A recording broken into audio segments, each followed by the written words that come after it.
your dreams, goals and desire, aspirations, it's good that you spend little more time on it and see, will this really mean something to you even after 25 years, 50 years? If you're in your deathbed, will it still mean something to you?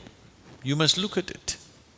Whatever you're aspiring for, whatever you're dreaming of, whatever goals you have set, will it really mean something? Because most of these goals are traps. They're just traps.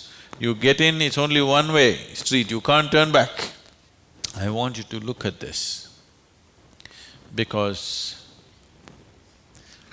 many of them are older than you. You ask them what they dreamed of at 18, they're fortunate it didn't come true.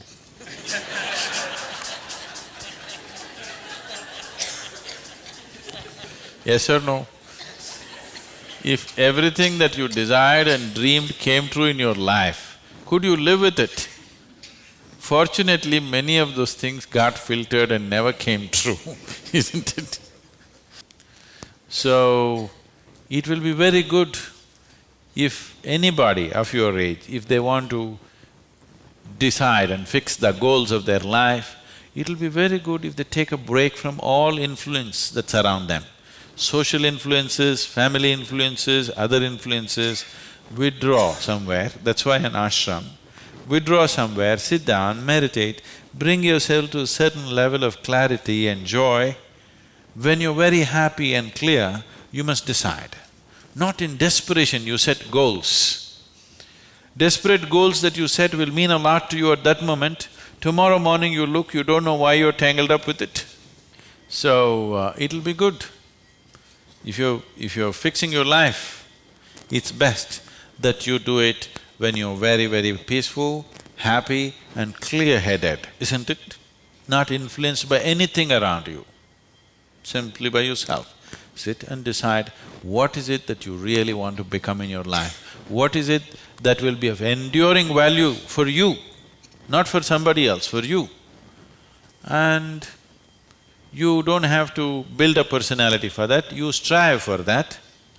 The necessary persona will come. You must understand what a personality is. The word personality comes from the word persona. Persona means in Greek or in Latin, I'm sorry, is a mask. This is a mask that they used to use in old theaters. Now, the same people will be playing many roles. Let's say Ramayana is happening. You have to play Rama's role also and Sita's role also and Lakshman's role also. For everything there's one mask. You hold this mask and speak like Rama, keep it down. Hold this mask and speak like Sita, keep it down. Hold this and speak like Hanuman and keep it down. This is how the plays were done. So it is those masks which were referred to as persona. So personality means you held a mask and mask got stuck to your face, you couldn't pull it out. That means you have a personality. Personality is something that people are trying to develop because they have no sense of being. Instead of the real thing, you're trying to concretize the fake thing. If you are in touch with your being, why do you want a personality? It's not necessary. You can be a different kind of personality in different places. You are actually already. Or are you stuck with one personality? Some people are. People who are simplistic in their head have only one personality. Others have different personalities in different areas of life, isn't it? If you had seen me before, like 1999, that is before the consecration of Dhyanalinga, I was a completely different kind of person, okay? To such an extent, everything about me was so different. Well before that things happened that was beyond me, but this was conscious. At that time I was single-minded towards a certain purpose, I was in a certain way. So after… I never thought I will live beyond that. but somehow things happened. Then I thought, okay, now that the work is over, let me change my personality completely. To fulfill that, I had acquired a certain kind of personality. And now that it's over, I thought, let me change it. And I told people around me, see, I'm going to change my personality. Don't be shocked, I'm still the same guy. They said, no problem, this. I said, just hang on, because things will change. Everything about me will change, the way I operate will change, the way I speak will change, the way I dress will change, the way I do, everything will change. They said, no problem, we know you, we love you with this. I said, that's okay, hang on tight, because when things change, people fall off. Lot of people fell off because they couldn't believe. Where is that person that they knew? That person just evaporated, you know This is a new person, they can't identify with this new person. I told them and changed. In spite of that, they fell off, so many of them. So many of them who were very dear to me and very close to me, they fell away because I changed so dramatically. And I told them I'm going to change because one phase of work is over, now it's time to change my personality.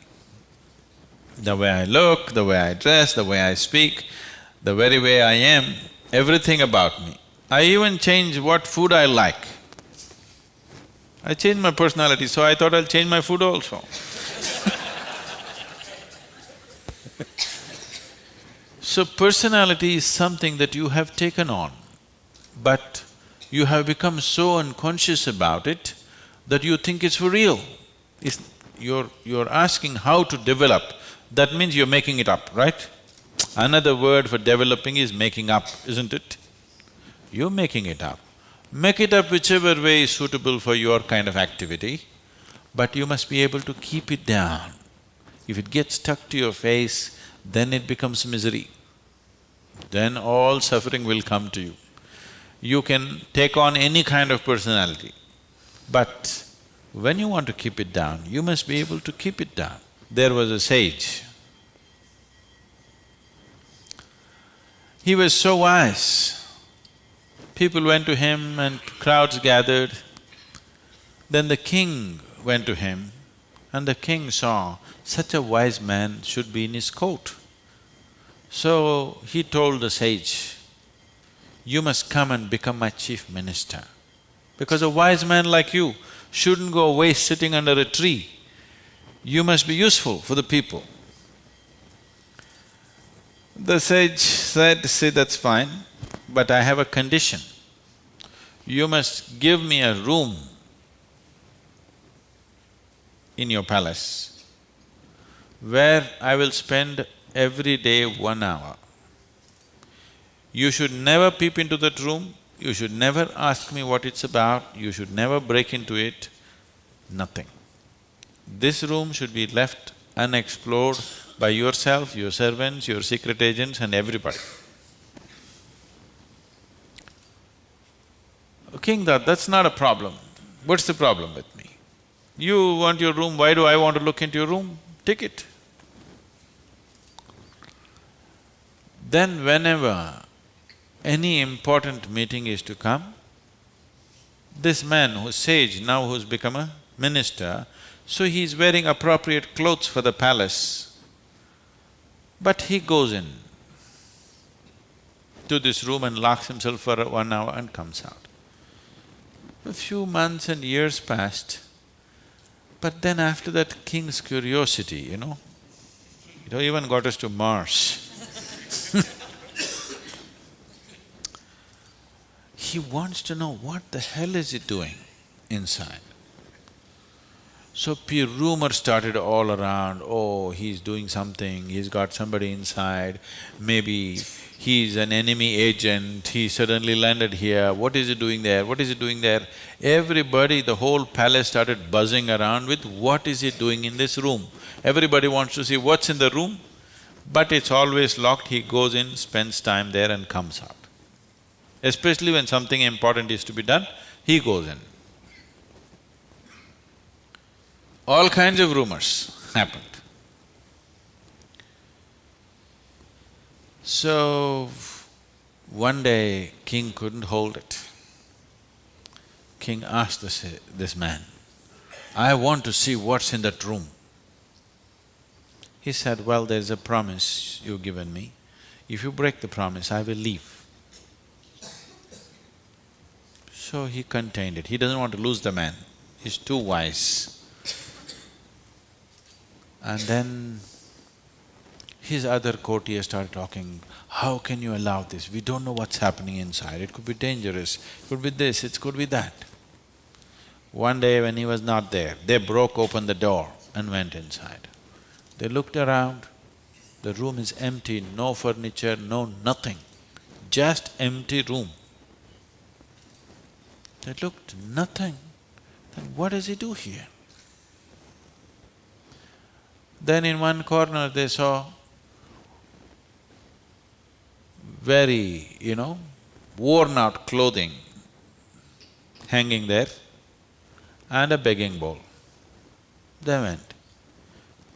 They couldn't make out what this is. Then he came in. He said, "Well, you wanted to see, you have seen." The king asked, "What do you do here?" He said, "Whenever I want to make any important decision, I come here, wear my worn-out clothes and sit with a begging bowl, clearly, that I don't want to be caught up with all the things of the palace. I want my wisdom not to be lost in these clothes and in this jewelry and in this stuff. So I come here, wear those clothes, sit with my begging bowl, make the decisions and then come out. Now you've broken the promise," and he left. So, this is what meditation is for you. Every day when you sit, you strip yourself down. You don't have to do anything about it. If you sit there simply, see, anything that's made up needs constant support from you, isn't it? See, suppose you tell a lie. It needs constant support to keep it up, isn't it? But if something is true, you can even forget it, but it's still there, isn't it? You understand what I'm saying? If something is true, even if you forget it, it's still there, no problem. But if it's a lie, you have to keep it up. Your personality is a lie. Your being, your existence is the truth. You don't have to keep this up. This will be anywhere there. What you make up for the sake of the society, to function in the society, you need a certain kind of makeup. You must be able to keep it down. If you're going to bed fully made up, then something wrong with you.